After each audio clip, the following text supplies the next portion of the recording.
হঠাৎ কালকে দুপুরবেলা কর্তার আবার একটা আবদার হলো যে ছাতুর পুর ভরে লুচি খাবে। তো আমি তার জন্য একটা ভাজা মশলা বানিয়ে নিচ্ছি। এই যে ছাতু এনে দিয়েছে আর ভাজা মশলাটা গুঁড়ো করে নিলাম আমি। আর এই যে বাটিতে একটুখানি ছাতু নিয়ে নেব পুরের জন্য যতটুকু লাগবে আমার। তো ওর মধ্যে দিয়ে দেবো নুন, একটু জোয়ান, কালো জিরে, সর্ষের তেল, চিনি, এই দিয়ে একটু ভালো করে মাখবো আগে। আর ও ভাজা মশলাটা দিয়েছিলাম পরে। তো ওগুলোকে দিয়ে আগে শুকনো ভালো করে ময়ম দিয়ে নেব। তারপরে আমি অল্প অল্প করে জল দিয়ে বেশ শুকনো শুকনো করে মেখে নেব, কিন্তু পুরো ছাতুটাই একদম আটার মতো গিলা গিলাও হবে না, একদম ঝরঝরেও হবে না, সেরকমভাবে যাতে একটা দলার মতো হয়। ওই দেখো দলার মতো হয়েছে। এবার আমি ময়দাটাকে মেখে নেব। ময়দা যেমন সবাই মাখো সেরকমভাবেই নুন, চিনি, একটু তেলটা একটু বেশি দিলে খাস্তা হবে বেশ। আর আমি এক বাটি আটা নিয়েছিলাম যাতে লুচিগুলো একটু নরম হয়। তো এবার আমি তার মধ্যে একটুখানি জোয়ান আর কালো জিরা দিয়েছিলাম। কর্তা বললো একটুখানি জোয়ান আর কালো জিরা দিয়ে দাও, ওর মধ্যে ভালো লাগবে বেশ। তো ওর কথা শুনেই দিয়ে দিলাম।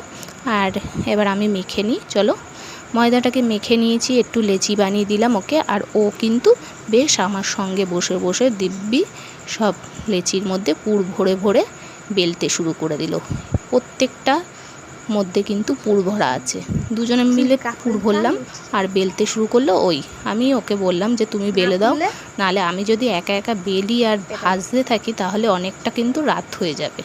তো ওকে বললাম বেলে দাও তুমি, আমি এদিকে ভাজতে থাকি। শাশুড়ির জন্য রুটি করতে হবে, তাই ও তাড়াতাড়ি করে লুচিগুলো বেলে দিল, আমি ভাজতে শুরু করে দিলাম। তেল বসিয়ে দিচ্ছি কড়াইতে, তেল গরম হয়ে গেছে, একে একে লুচি ভাজছি।